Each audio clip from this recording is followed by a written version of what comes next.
এখানে স্টুডেন্ট হচ্ছে 100 মতো গেল। 24-25 সেশন। এই গ্রুপে দুইটা বেস, এটার এই গ্রুপে স্টুডেন্ট আছে হচ্ছে 86, হ্যাঁ, আর এইটার আরেকটা বেস, সেটা স্টুডেন্ট আছে আপনার হচ্ছে 107। দ্যাট মিনস এই বেসে স্টুডেন্ট আছে 190 এর মতো 24-25 সেশনে।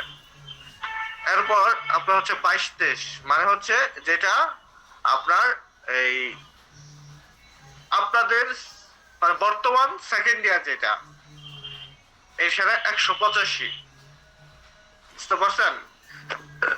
এবং মনে করেন যে ক্লাস কল করার সাথে সাথেই তারা অনেক বেশি ক্লাস থাকে। আর এগুলো আনপেইড বেস, এগুলো পেইড বেস না, এগুলো আনপেইড বেস। হ্যাঁ, পেইড বেসে আপনার হচ্ছে এই স্টুডেন্ট, এর মধ্যে সব থেকে কম স্টুডেন্ট আপনাদের এই বেসটা, সব থেকে কম। এখন এটা অবশ্যই হচ্ছে আমার প্রপার মেসেজ মানে আপনাদের কাছে না পৌঁছানোর যে ব্যাপারটা, যে আপনাদের ফ্রেন্ড সার্কেল অথবা ক্লাসমেট, হ্যাঁ, বা হচ্ছে ইউটিউবে ভিডিও দেওয়া, ফেসবুকে প্রচারণা করা, হ্যাঁ, এগুলো না করার কারণে হচ্ছে এটা হয়েছে। যাই হোক, আশা করি ভবিষ্যতে হবে ইনশাল্লাহ আপনার পাশে থাকলে। আচ্ছা, আমরা ক্লাসে চলে যাই। হ্যাঁ স্যার, সোহাগ ভাইয়া তো নাই, আপনি কাউকে রেকর্ড করতে দেন। সোহাগ নাই মানে? সোহাগ তো ক্লাসে ছিল। স্যার আবার আইসি, সমস্যা নাই। সোহাগ আছে, সোহাগ যাব কই? সোহাগ খুবই অ্যাক্টিভ, খুবই গুড বয়।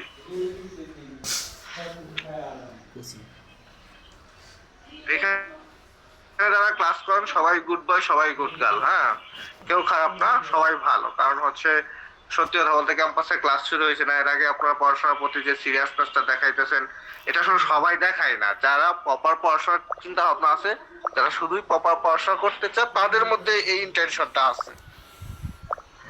ওকে, আমরা আচ্ছা 31 চ্যাপ্টারে যাই।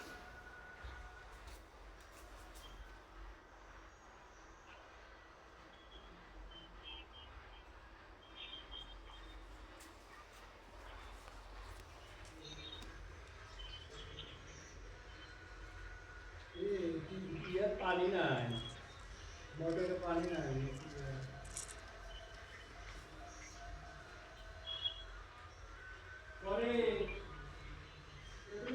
আপনাদের গ্ল্যান্ড পড়াইছিলাম তাই না?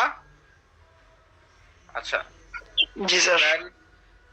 গ্ল্যান্ডের পরে হচ্ছে ক্লাসিফিকেশনটা একটু দেখাইছিলাম, এরপর আর দেখাই নাই। আচ্ছা, এরপরে আপনার হচ্ছে এক্সোকাইন গ্ল্যান্ড, এন্ডোকাইন গ্ল্যান্ড।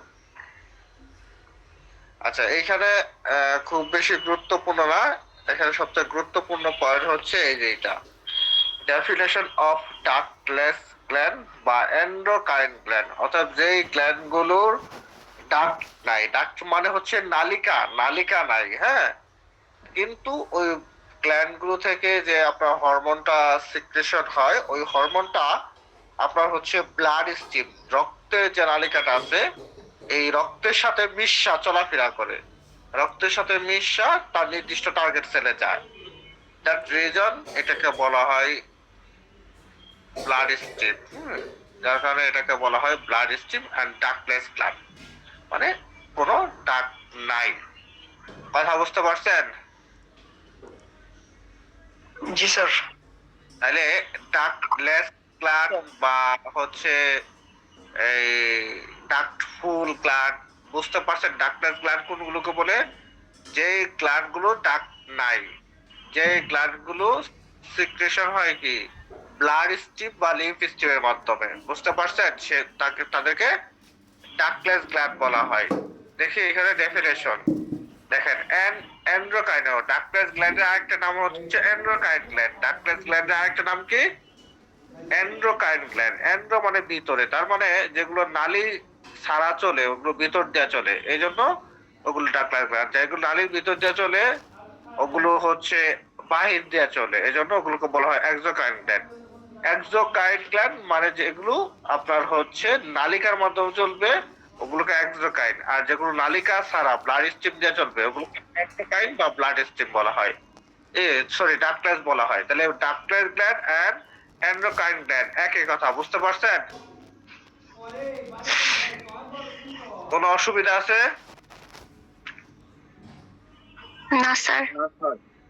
আচ্ছা, তাহলে আমরা যদি কই ডাকলেস গ্ল্যান্ড কাকে বলে, আর আমরা যদি বলি এন্ডোক্রাইন গ্ল্যান্ড কাকে বলে, what is ductless gland, what is endocrine gland, উত্তর কি একই, তাই না?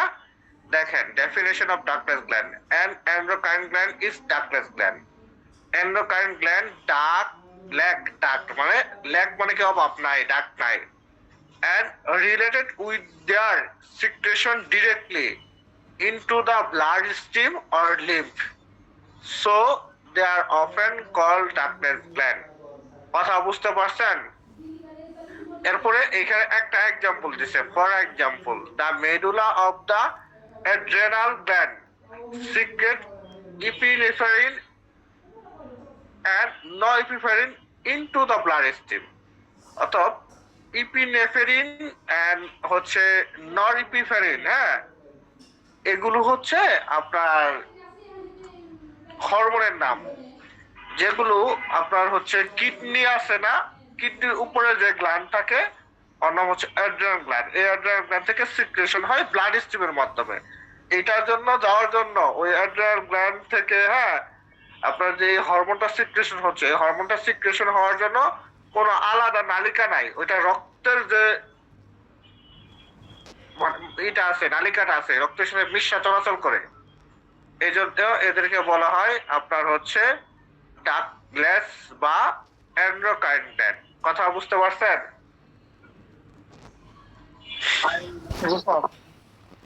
কথা ক্লিয়ার?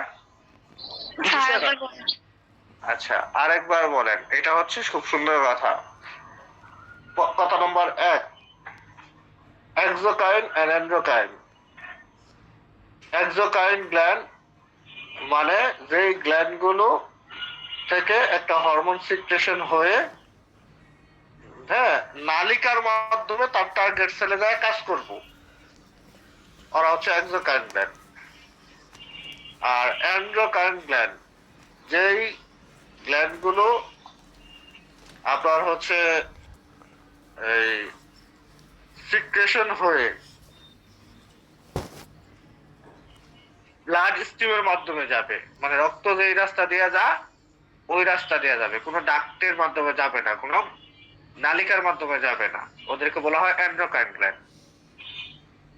যেহেতু নালিকার মাধ্যমে যাবে না, ব্লাড স্ট্রিমের মাধ্যমে যাবে, তার মানে কি ওর চলাচল করতে কোনো নালিকা লাগে না, কোনো ডাক্ট লাগে না, এর কারণে এদেরকে বলা হয় ডাকলেস গ্ল্যান্ড। তার মানে এন্ডোক্রাইন গ্ল্যান্ড আর ডাকলেস গ্ল্যান্ড কি একই কথা, বুঝতে পারছেন?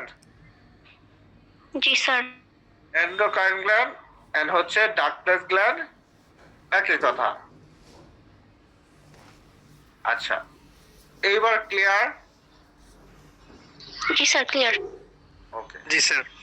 এখন হচ্ছে list the name of ductless gland বা এন্ডোক্রাইন গ্ল্যান্ড। আমি যদি বলি আপনি কয়েকটা এন্ডোক্রাইন গ্ল্যান্ডের নাম বলেন, অথবা যদি বলি ডাকলেস গ্ল্যান্ডের নাম বলেন, একই কথা, ঠিক আছে? ডাকলেস গ্ল্যান্ডের নাম কি? 1, pituitary gland. 2, thyroid gland. 3, parathyroid gland. 4, adrenal gland. 5, pancreas gland. 6, thymus gland. 7, penile gland. 8 হচ্ছে গোনাড। গোনাড বলতে কি বোঝায়? টেস্টিস এবং ওভারিস, এদেরকে কম্বাইনলি বলা হয় গোনাড। অর্থাৎ যেই গ্ল্যান্ডটা আমাদের হচ্ছে রিপ্রোডাক্টিভ অর্গানগুলোকে ম্যাচিউর হতে কাজ করে থাকে, সেটা হচ্ছে গোনাড গ্ল্যান্ড। তাহলে gonad, penile, thymus, pancreas, parathyroid, thyroid, হ্যাঁ, পিটুইটারি, এগুলো কি?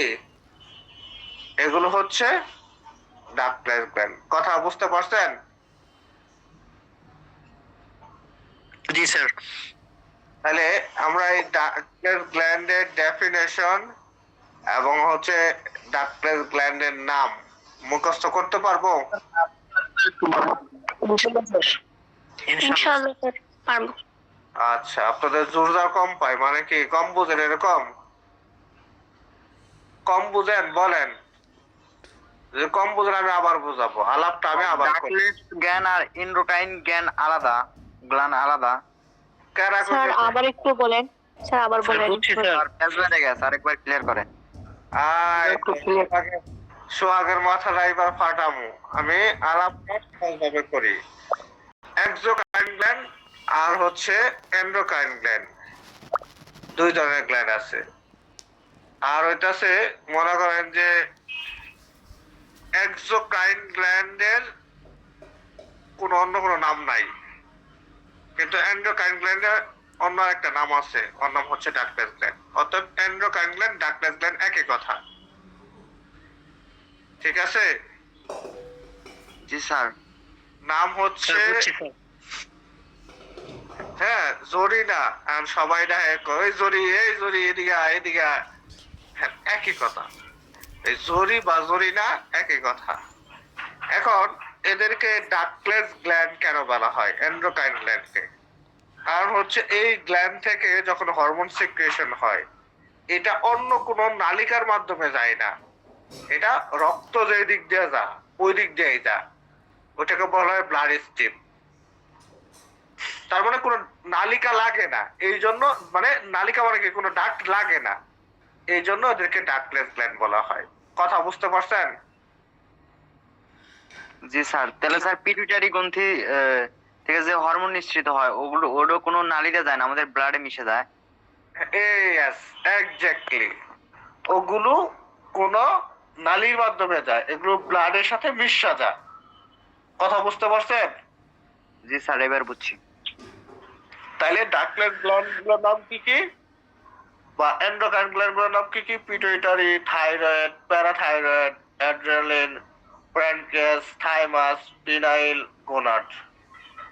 কথা বুঝতে পারছেন? জি স্যার। জি স্যার। ওকে, আচ্ছা। এরপরে যে আলাপ, difference between exocrine and endocrine gland.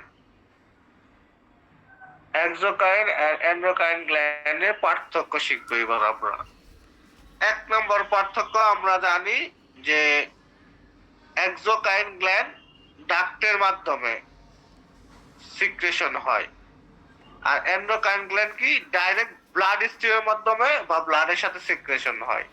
এটা তো আমরা শিখাইলাম না? তাহলে Yes, sir. Definition, exocrine gland, a gland that secretes into duct that lead to epithelial surface। অর্থাৎ যেটা এক কথায় a gland that secretes into duct, এই পর্যন্ত দিবেন। এটা হচ্ছে আমার একটা গ্ল্যান্ড যেটা ডাক্টে সিক্রেটেড হয়।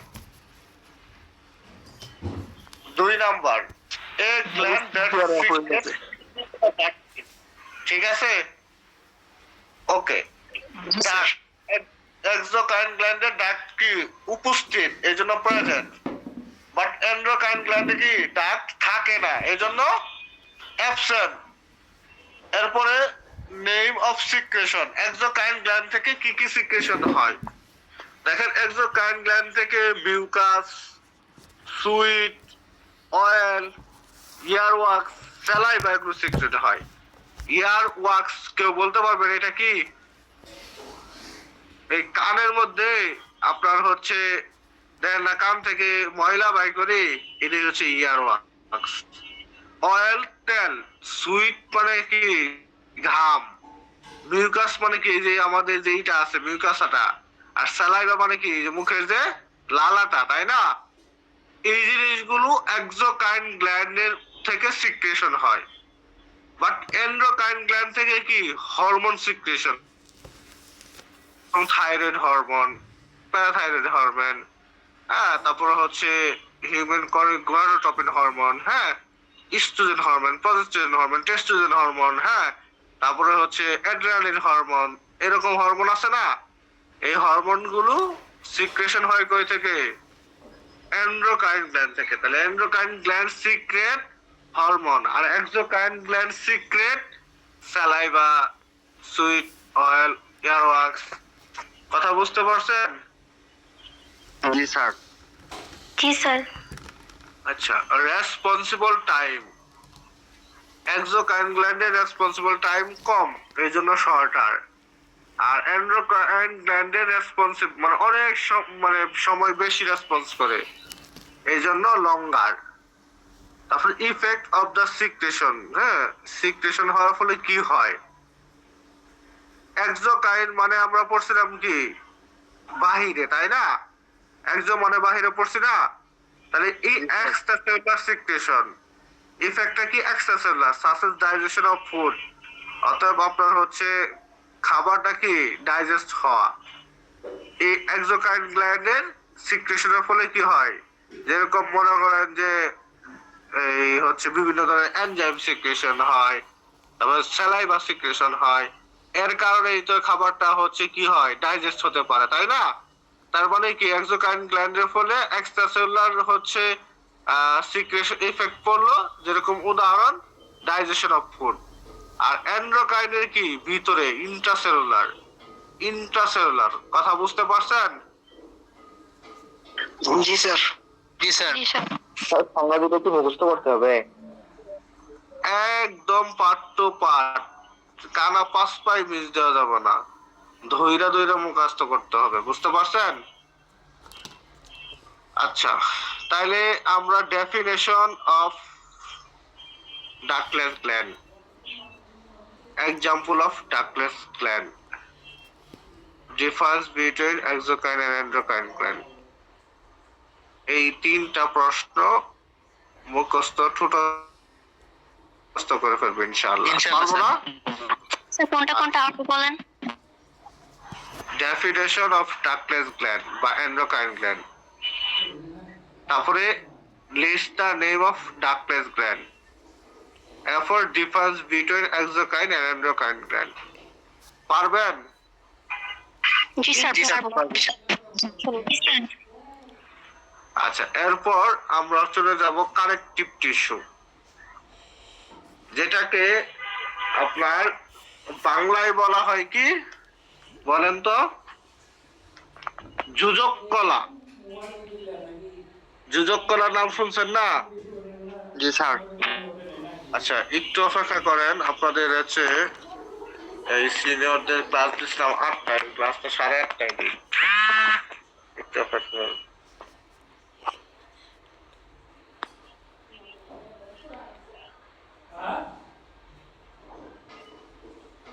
প্রতিদিন সকালে চালান লাগবো।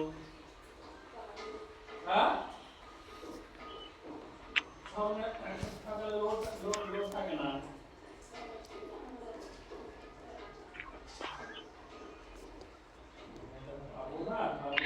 স্যার আমাদের আগে কি কোনো বেচের ক্লাস নেন? না, আপনাদের আগে কোনো বিষয় ক্লাস নেই না কেন? এমনি স্যার জিজ্ঞাসা করলাম। আপনাদের পরে নেই, যেদিন 2টা ক্লাস থাকে সেদিন আপনাদের ক্লাসে যে 7:30 বা হচ্ছে 7টায় শুরু করি, আর যেদিন 3টা ক্লাস থাকে ওই দিন হচ্ছে 6:30টায় শুরু করি।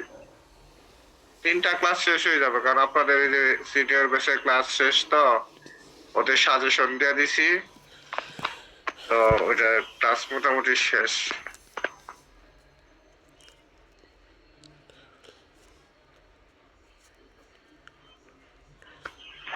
আশা করি যে সাজেশন দিয়েছি ইনশাল্লাহ ওরা এই সাজেশন যদি না পড়ে তাহলে ওর কপালে রাখাবো। তবে আলহামদুলিল্লাহ আমার জানার মতে সবাই ভালো প্রিপারেশন নিয়েছে, আশা করি আমার বেস্ট থেকে এই বছর ফার্স্ট সেকেন্ড থার্ড সবই থাকবে। স্যার আমাদের যে বড় ভাইরা যারা এবার পরীক্ষা দিবি, তারা পরীক্ষার রেজাল্ট দেওয়ার পরে কি আবার ইন্টারনেট জন্য চলে যাবি? হ্যাঁ, পরীক্ষা দেওয়ার পরে না, ও পরীক্ষা দেওয়ার পরে, অতএব এই রোজার মধ্যেই হ্যাঁ ওরা ইন্টারনেটে চলে আসবে। আর স্যার যারা ছাত্রী খাবে ওরা ইন্টারনি করতে পারবে, কিন্তু বাগান ওই সাপ্লির জন্য পরীক্ষা দিতে পারবে না। ইন্টারনেটে সাপ্লির সাথে ফ্যাক্টর, বুঝছেন? জি স্যার। এই ইন্টারনেট গুলা পড়া আসলে আমাদের জন্য একটু প্যারা কম হয়, মনে করেন যে ওরা এই সারাদিন ডিউটি করে, আমরা খালি পয়সা পয়সা থাকি। ঢাকা মেডিকেলের সুবিধা হচ্ছে এটা, বিশেষ করে ঝিনাইদহ এসছে আর ঢাকা এসছে, এই দুইটা বেসে মানে আমরা এই দুইটা এসটি স্টুডেন্টদেরকে ইন্টারনেটে নেই, বাকি এসটি গুলো নেই না।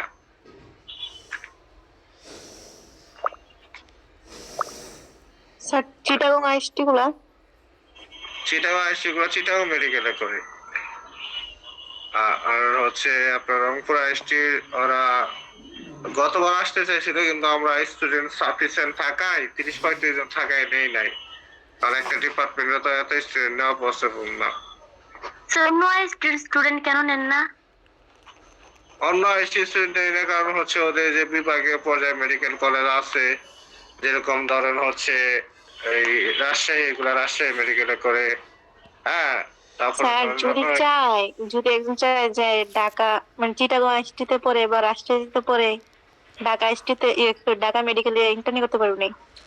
পারবো, সরকারি নিয়ম অনুসারে পারবো, কিন্তু একজন হচ্ছে এদিকে নেওয়া হয় না, বুঝছে? পারবো, অসুবিধা নাই। স্যার জোর যার মূল্য তার সারা নেয় না। এরকমও না, আমরা হচ্ছে এই ধরেন একটা ডিপার্টমেন্ট অনেক বেশি স্টুডেন্ট নেওয়া যায় না। আপনার একটা ডিপার্টমেন্টে সর্বোচ্চ নয় 30-35 জন স্টুডেন্ট নিলাম, 30-35 জন স্টুডেন্টে তো মনে করেন যে আমার ডিপার্টমেন্টে মাথা নষ্ট হয়ে যায়। এত স্টুডেন্ট কুড়ি জায়গা দিব, এই জন্য আমরা এত স্টুডেন্ট নেই না। দু একজন হঠাৎ নেয়, যেরকম আপনার গতবার সিলেটের একজন নিছি, হ্যাঁ, তার আগের বার হচ্ছে বরিশালের একজন ছিল, তার আগের বারে এরকম দু একজন হঠাৎ দেওয়া হয়।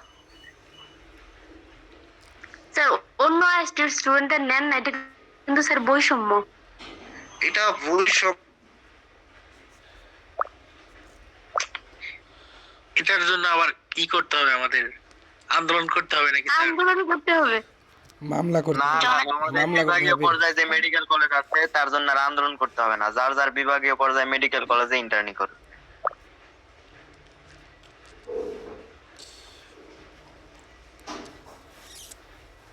স্যার কি হারায় গেল? স্যার এসএমএস না দিচ্ছে আছে। বড় ভাইদের।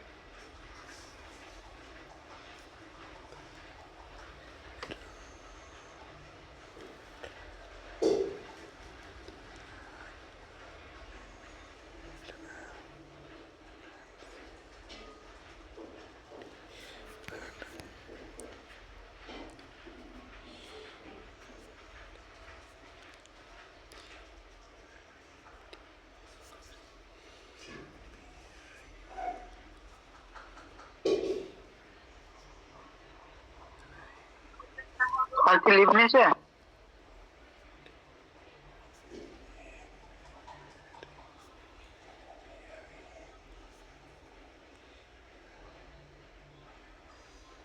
আজ মনে হয় আর ক্লাস হবে না মনে হয়।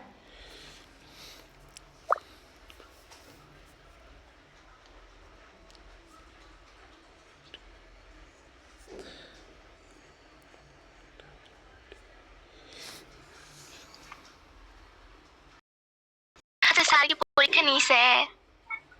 না, আজকে পরীক্ষা হয়নি তো। আমার এখানে কারেন্ট ছিল না, ক্লাস জয়েন করতে পারি নাই। আচ্ছা, ঝিনাইদহ ল্যাবরেটরি ডিপার্টমেন্টে কেউ আসো?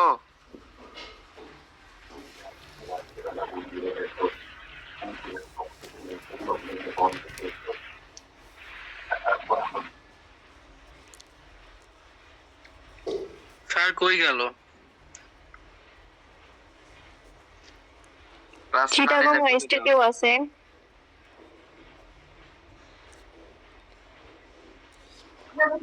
ঝিনাইদহ এসটি ফার্মাসির কেউ আছে? রাজশাহী এসটির কেউ আছেন এখানে? Lab department Rajshahi.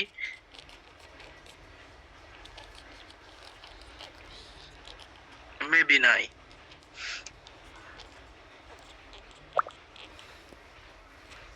স্যার কি আর ক্লাস নিবে না নাকি?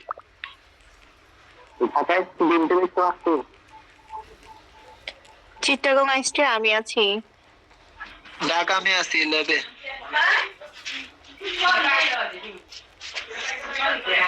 কোথায় বলতো ঢাকা এসছি? মোজাম্মেল শুনতেছ? জি স্যার। ঢাকা স্টিল। জি স্যার, ঢাকা এসটি। ও আচ্ছা, গুড, ভেরি গুড।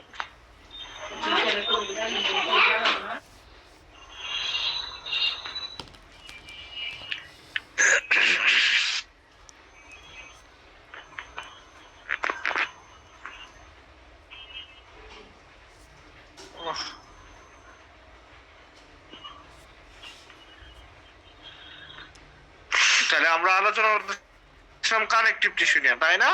আচ্ছা, কানেকটিভ টিস্যুর আমরা মেজর যে কথাটা শিখছিলাম যে তরল যোজক কলা, অর্থাৎ তরল যোজক কলা বা শক্ত যোজক কলাও আছে। তরল যোজক কলার একটা উদাহরণ দিতে পারবেন কেউ?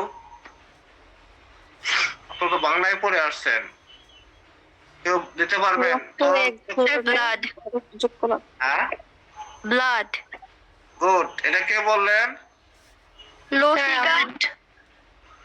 আচ্ছা, গুড, ভেরি গুড, ভালো হয়েছে। হ্যাঁ, অর্থাৎ আপনার হচ্ছে কানেকটিভ টিস্যু বলতে যোজক কলাকে বলা হয়। হ্যাঁ, আমাদের হিউম্যান বডিতে সব থেকে বেশি পরিমাণে যে টিস্যুটা থাকে, হ্যাঁ, সব থেকে বেশি বডিটাকে মানে বিল্ড আপ করতে সহযোগিতা করছে, যে বডিটাকে ডমিনেট করে, হ্যাঁ, প্রিডমিনেট করে, যে বডিতে সব থেকে বেশি অ্যাবান্ডেন্ট মানে পরিমাণে সব থেকে বেশি এবং সব থেকে বেশি ছড়াই ছিটায় আছে, এর নাম হচ্ছে কানেকটিভ টিস্যু। অর্থাৎ যাকে এক কথায় আমরা বলতে পারি রাজা টিস্যু, যার পাওয়ার, ক্ষমতা, বাক, কন্ট্রোল সবকিছু বডির মধ্যে বেশি, সে হচ্ছে কানেকটিভ টিস্যু। তাহলে connective tissue is one of the most abundant and widely distributed type of tissue in the body that bind together. Connective tissue কথা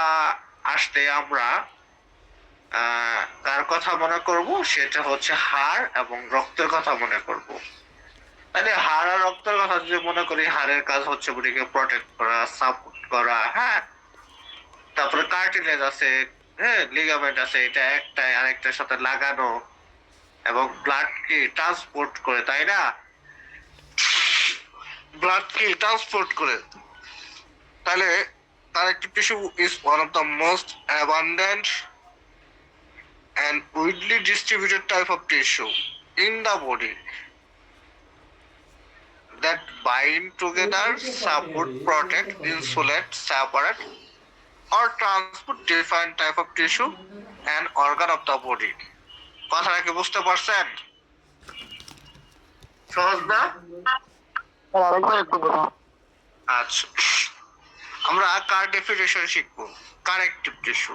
কানেকটিভ টিস্যুর কথা মনে হইলে মনে করেন যে যদি আমি আপনাদেরকে এই একটা সাকিব আল হাসানের নাম কথা বললাম, সাকিব আল হাসানের নাম বলার সাথে সাথে আপনার মনে হয়ে গেল সে ক্রিকেটার, মনে হইলো সে নাম্বার 1 অলরাউন্ডার, হ্যাঁ, সে হচ্ছে সেরা খেলোয়াড়, সে ভালো হচ্ছে বল করতে পারে, সে ভালো হচ্ছে ব্যাট করতে পারে, সে ভালো ফিল্ডিং করতে পারে, সে ভালো সিদ্ধান্ত নিতে পারে, হ্যাঁ, মাঠে। এইটা মনে হয়ে গেল, হ্যাঁ, ঠিক।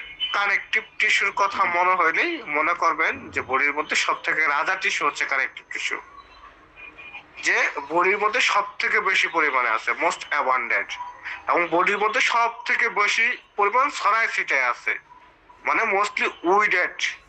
মানে তার মানে আরেকটা জিনিস চিন্তা করবেন যে ওর এক্সাম্পল কি, ব্লাড, তারপরে হাড়, লিগামেন্ট, কার্টিলেজ, ব্লাড, হ্যাঁ, বোন, এদের ফাংশন কি? বোনের ফাংশন বডিকে প্রোটেক্ট করা, সাপোর্ট করা, তাই না? তারপরে হচ্ছে কার্টিলেজ, লিগামেন্ট কি করে বোনটাকে একটার সাথে লাগায়, মাসেলের সাথে লাগায়, আর রক্ত কি করে সারা দেহে প্রবাহিত হয়, ট্রান্সপোর্ট করে, তাই না? তাহলে আমরা একটু বলতেই পারি connective tissue is one of the most abundant, মানে সব থেকে বেশি পরিমাণে আছে, অ্যান্ড উইডলি ডিস্ট্রিবিউটেড, অর্থাৎ সব থেকে বেশি পরিমাণে বডির মধ্যে ছড়ায় আছে, widely distributed type of tissue in the body that bind together, যেটা কি করে একসাথে বাঁধতে সহযোগিতা করে, প্রোটেক্ট করে, সাপোর্ট করে, ট্রান্সপোর্ট করে, বডিতে এই কাজগুলো করে থাকে। তাহলে এটা কি সহজ ডেফিনেশন না? কথা বুঝতে পারছেন? আচ্ছা, জি স্যার। সাকিব আল হাসানের কথা হলে মনে হবে খেলোয়াড়, ওরাও কি করে ভালো ব্যাট করে, ভালো হচ্ছে ফিল্ডিং করে, ভালো বল করে, এটা মনে হবে। ঠিক এরকম কানেক্টিভ কথা মনে হইলেই এ সব থেকে বেশি পরিমাণে আছে এবং সব থেকে বেশি পরিমাণে বডির মধ্যে ছড়ায় আছে। তার মানে কি most abundant and widely distributed type of tissue, যেটা কি করে যে আছে বডিকে প্রোটেক্ট করে, সাপোর্ট করে, বাইন্ড করে এন্ড হচ্ছে ট্রান্সপোর্ট করে। বুঝতে পারছেন? কথা ক্লিয়ার? জি স্যার, ক্লিয়ার। ওকে, আচ্ছা। এরপরে হচ্ছে classification of connective tissue. Classification of connective tissue, 3 ধরনের কানেকটিভ টিস্যু আছে: স্পেশাল কানেকটিভ টিস্যু, নরমাল বা সিম্পল কানেকটিভ টিস্যু, আর হচ্ছে embryonic connective tissue. Embryonic connective tissue মানে হচ্ছে যেই কানেকটিভ টিস্যু গুলো ভ্রূণ তৈরির সাথে বা ভ্রূণ আমাদের যে মার্তগর্ভর যা আছে এইটার সাথে যে টিস্যুগুলো জড়িত সেগুলোকে বলা হয় এমব্রায়োনিক কানেকটিভ টিস্যু। বুঝতে পারছেন? এত পরিমাণ ঠান্ডা লাগছে, কথা বলতেই হচ্ছে হচ্ছে। কথা কি বুঝতে পারছেন? জি স্যার। জি স্যার। তাহলে আমরা স্পেশাল কানেকটিভ টিস্যু, তারপর connective tissue proper and embryonic connective tissue, 3টা ক্লাসিফাই পাইলাম। আচ্ছা, আচ্ছা, আপনাদের পড়া মনে হয় বেশি হয়ে যেতেছে, তাই না? জি স্যার। মুখস্থ করতে পারবেন না, পুরো আমও যাবো, সালাও যাবো। আচ্ছা, আপনারা তাহলে এই ডাক্তার গ্ল্যান্ডের ডেফিনেশন, এক্সাম্পল, হ্যাঁ স্যার, ওই স্যার। ডিফারেন্স আর কানেকটিভ টিস্যুর ডেফিনেশন, এই 4টা পয়েন্ট কালকে মুখস্থ করে আসবেন, ঠিক আছে? ইনশাআল্লাহ স্যার। আচ্ছা, ইনশাআল্লাহ। হ্যাঁ? তো Okay. পয়েন্ট গুলো আবার একটু বলেন। মাথাটা আপনার ফাটাবো, হ্যাঁ, আপনার মাথাটা ফাটায় বলা লাগবে না স্যার। এদের মাথা না ফাটাইলে এরা মনে করেন যে মাথার মধ্যে স্যার পয়েন্ট গুলো আরেকবার বলেন। আচ্ছা, যাই হোক, এটা ভালো, হ্যাঁ, আমি বকা দিলাম, এটা মনে করেন যে আশীর্বাদ হিসাবে, হ্যাঁ, মানে আমি আপনার শুভাকাঙ্ক্ষী হিসাবে বললাম এটাকে। মানে এই যে আমি আপনার বকা দিলাম, এরপরে একদিন না বুঝতে পরে জিজ্ঞাসা করবেন না যে স্যার এটা কি, তখন তো মনে হলে জিজ্ঞাসা করতে গেলে মনে হলো স্যার মাথা ফাটাবো না, দেবো না, না এটা না, মাথা ফাটাক, তারপরে তো ওই বেলায় কইয়া দিল, তাই না? ওই বেলায় মাথা ফাটাইলে কি হবো, অনলাইনে তো সাফাই মারা যায়, অনলাইনে কি মাথা ফাটানো যায়? এটা মনে করি না, ঠাস করে প্রশ্ন করে ফেলবেন যে স্যার বইলা দেন, ঠিক আছে? ওকে, জি স্যার। আচ্ছা, তাহলে আমরা পয়েন্ট গুলো আরেকবার বলি, হ্যাঁ? Point number 1, definition of ductless gland. Point number 2, list the name of ductless gland. Point number 3, difference between exocrine and endocrine gland. Point number 4, definition of connective tissue. Clear? মনে থাকবো না এবার? জি স্যার। জি sir. আচ্ছা, এইবার হচ্ছে আশা করি আপনার সাথে শুদ্ধ করে শিখে আসবেন ইনশাআল্লাহ। ওকে, আল্লাহ হাফেজ। আসসালামু আলাইকুম।